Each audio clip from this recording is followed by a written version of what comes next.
এই মুহূর্তের চাঞ্চল্যকর খবর, ডোমকলে আগ্নেয়াস্ত্র সহ গ্রেপ্তার দুই।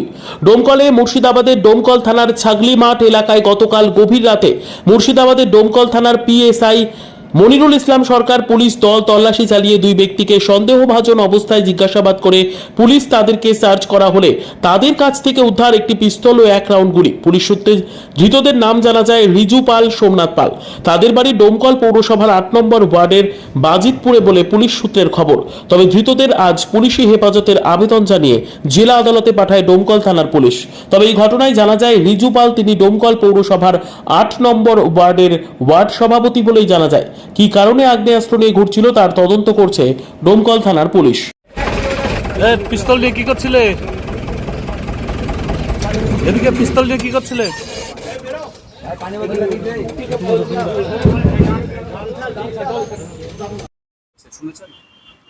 লোকমুখে শুনেছি, আজ সকালে ডোমকল এসে শুনলাম।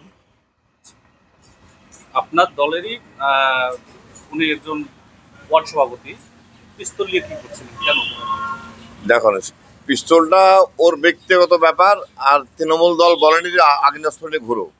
আর ও কোন পদে সেটা আমার জানা নাই। আমি যখন কাউন্সিলর ছিলাম তখন আমার ওয়ার্ড সভাপতি রবিশঙ্কর পাল ছিল। তারপরে তো আমি আমাদের টার্ম শেষ হয়ে যায়, তারপরে বলতে পারলো কে ওয়ার্ড সভাপতি আছে। আমার ওয়ার্ড সভাপতি রবিশঙ্কর পাল ছিল, এটা আমি জানি। সেটা আমার জানা নেই, যেহেতু কাউন্সিলর আমি ছিলাম। আমার আমলেই রবিশঙ্কর পাল ছিল, তার আগে থেকেই ছিল। আমি যেহেতু আমার 1 নম্বর ওয়ার্ডে বাড়ি, আমি ওখানে দাঁড়াতে গিয়ে দেখি রবিশঙ্কর পাল ওয়ার্ড সভাপতি আছে। কে করেছিল রবিশঙ্কর পাল সে দল জানে, আর রবিশঙ্কর পাল আমারও জানা নেই। আমি গিয়ে রবিশঙ্কর পালকে পেয়েছিলাম ওয়ার্ড সভাপতি হিসাবে। আমি তাকে পূর্ণ মর্যাদায় কাজ করে এসেছি। আমার টার্ম শেষ, আমার ওই ওয়ার্ডের সঙ্গে কোনো যোগাযোগ নেই। না, সেটা আমার জানা নেই, সেটা কে করেছে আমি বলতে পারবো না। আপনার নাম?